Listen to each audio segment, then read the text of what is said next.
Bismillahirrahmanirrahim. Assalamualaikum warahmatullahi wabarakatuh. Selamat pagi, salam sejahtera buat kita semua, rekan-rekan para petani walet yang berbahagia dimanapun berada. Semoga kita semua diberikan kesehatan oleh Allah Subhanahu wa Ta'ala, dipanjangkan umur, dan mudah-mudahan usaha-usaha kita diberikan kesuksesan oleh Allah Subhanahu wa Ta'ala, khususnya dalam budidaya walet. Rekan-rekan sekalian yang berbahagia, pada kesempatan ini saya ingin menyampaikan ada 3 poin penting ya, yang menurut pengalaman saya pribadi yang harus kita perhatikan betul-betul. Kalau 3 hal ini sudah maksimal, sudah oke, insya Allah ya, burung walet akan segera menginap dan berkembang biak di dalam gedung kita. Perlu diketahui rekan-rekan sekalian yang berbahagia bahwa 3 jalur atau 3 akses ini adalah hal yang sangat penting di dalam usaha budidaya walet ini. Kalau 3 hal ini sudah mantap, insya Allah ya. Nah, apa saja itu? Yang pertama, akses yang paling utama dan paling penting sebagai tombak keberhasilan petani walet adalah yang pertama, akses burung masuk ke dalam gedung walet yang disebut dengan LMB. Nah, LMB ini rekan-rekan sekalian bukan sekedar formalitas ya. LMB itu bukan sekedar lubang dibikin supaya burung walet masuk, bukan. Tetapi LMB ini adalah lubang atau pintu yang sangat berperan penting dalam usaha budidaya walet. Jadi LMB ini adalah, kalau kita membuat LMB, diusahakan jangan terlalu sempit ya. Kalau saya sarankan paling tidak kita membuat LMB ukuran 40 kali 80 atau lebih bagus lagi 60 kali 80 ya. Itu ukuran LMB yang ideal. Nah, kenapa 80? Nah, itu kan agak lebar. Nah, karena di bibir LMB tersebut, di kirinya itu atau sebelah kanannya, bahkan di kiri kanan itu biasanya dipasangkan tweeter. Nah, kalau ukurannya lebih sempit dari 80 atau 60 umpama, nah belum dipasangkan tweeter kiri kanan, nanti jadi lebih sempit LMB tersebut.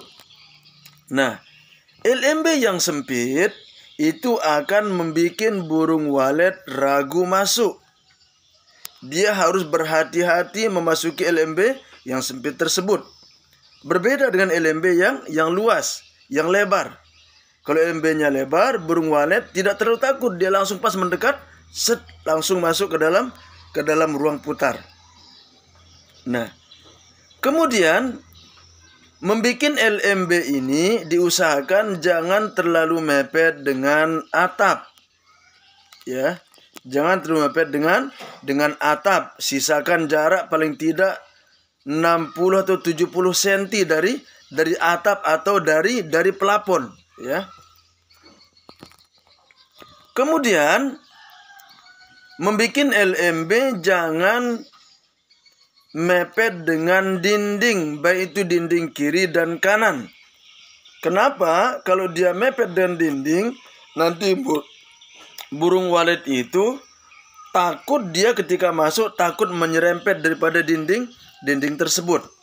Nah, jadi berikan jarak dari dinding paling tidak 50 cm atau 60 cm dari dinding. Nah, kemudian rekan-rekan sekalian yang berbahagia, LMB itu diusahakan jangan terlalu tinggi, jangan terlalu jauh jaraknya dengan ruang inap. Kenapa? Karena kalau terlalu jauh jaraknya LMB turun ke ruang inap, itu akan menyulitkan burung walet yang baru beradaptasi. Lebih-lebih anakan walet yang baru belajar terbang. Dia merasa kesulitan untuk menemukan ruang inap karena LMB yang sangat jauh dari ruang inap. Perlu diketahui rekan-rekan sekalian bahwa anak walet yang baru terbang itu dia belum bisa terjun. Beda dengan walet yang sudah dewasa. Jadi burung walet terbang, dia mutar terus, mendatar, dia pelan, dia turunnya. Dia tidak langsung terjun. Nah, kecuali kalau burung-burung yang sudah dewasa. Nah, itu rekan-rekan sekalian, jangan terlalu jauh jarak LMB dengan ruang inap. Nah, kemudian rekan-rekan sekalian, LMB ini saya sarankan jangan memasang topi di atas LMB atau di bawah LMB atau di samping kiri kanan LMB. Jangan dibikinkan kotak-kotak seperti kotak cerobong, baik itu di luar maupun di dalam, ya. Nah, itu sangat tidak bagus, ya. Sangat menyulitkan burung walet memasuki ruang putar. Nah, rekan-rekan sekalian yang berbahagia, kemudian akses yang kedua adalah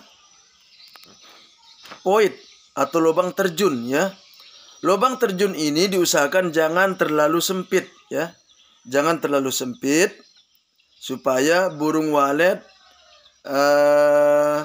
merasa lebih leluasa berputar sedikit, ya. Ya, paling tidak kita membuat ukuran 2 meter kali 4 meter, itu paling minim sudah itu, ya. Atau ukuran 3 kali 4 meter. Nah, disesuaikan dengan ukuran bangunannya, ya.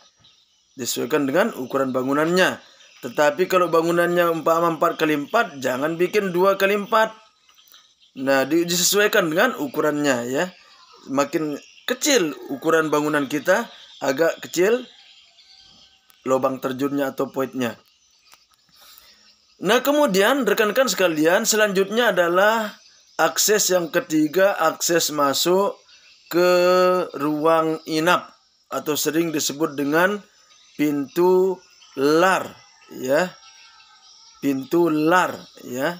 Yaitu pintu yang berada di seputaran poit atau lubang terjun yang menuju ke ruang inap. Itu namanya lar, ya. Nah, membuat lar ini, rekan-rekan sekalian yang berbahagia, diusahakan jangan terlalu sempit. Jangan sempit seperti jendela, jangan kecil betul, ya. Diusahakan agak lebar. Nah, namun kalau menurut saya pribadi dan yang saya terapkan, dan juga saya mengambil referensi dari Bapak konsultan kita itu Bapak Arif Budiman, saya membuat LMB itu seperti pintu kita masuk ke rumah kita. Nah, seperti pintu masuk ke rumah. Itu yang saya terapkan. Alhamdulillah, ya. Dengan menerapkan seperti itu, burung walet lebih leluasa, lebih longgar dia keluar masuk menuju ke ruang inap. Nah, adapun ukurannya, ya paling tidaklah ukuran 1 meter. Kemudian ke bawahnya 2 meter atau 1,5 meter.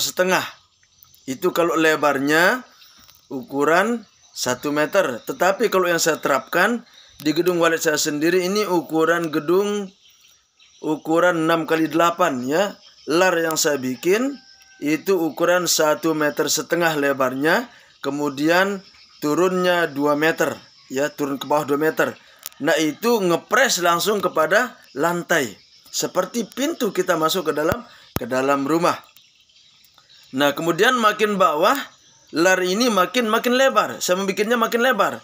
Di lantai paling atas 1,5 meter, dan lantai bawah bisa jadi 2 meter pintu larnya. Kemudian makin bawah kalau bisa ya disekat gantung aja di lantai paling bawah, atau boleh juga disekat seperti sekat lantai atas tadi. Nah, itu silahkan ya. Tapi kalau saya terapkan di lantai 4 itu lar pintu ukuran 1,5 meter kali 2 meter. Kemudian lantai 3-nya itu ukuran 2 meter. Kemudian full ke lantai. Kemudian lantai 2-nya itu sekat gantung ya. Sekat gantung. Kemudian lantai pertamanya itu sekat gantung. Nah, adapun sekat di dalam ruangan, nah itu saya menggunakan sekat gantung saja di dalam ruang inap. Tapi alhamdulillah ya, hasilnya memuaskan. Jadi rekan-rekan sekalian, demikian tentang 3 akses utama yang harus kita perhatikan betul-betul supaya gedung walid kita cepat dihuni oleh burung walid.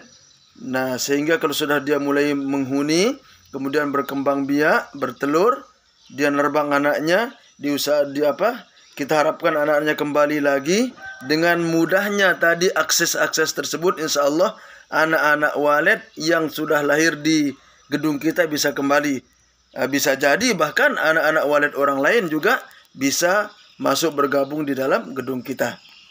Ini saya sudah membuktikan, alhamdulillah ya. Rekan-rekan sekalian, demikian yang dapat saya sampaikan. Terima kasih atas segala perhatian, mohon maaf atas segala kekurangan. Jadi sekali lagi saya sampaikan bahwa ilmu walid ini tidak ada yang baku ya, tidak baku. Tidak ada harus begini. Nah, terserah, silahkan ya. Yang penting kita sudah berusaha. Nanti yang menentukan hasil kita adalah Allah Subhanahu wa taala, Sang Maha Pemberi rezeki. Oke, demikian. Salam sukses buat kita semua. Assalamualaikum warahmatullahi wabarakatuh.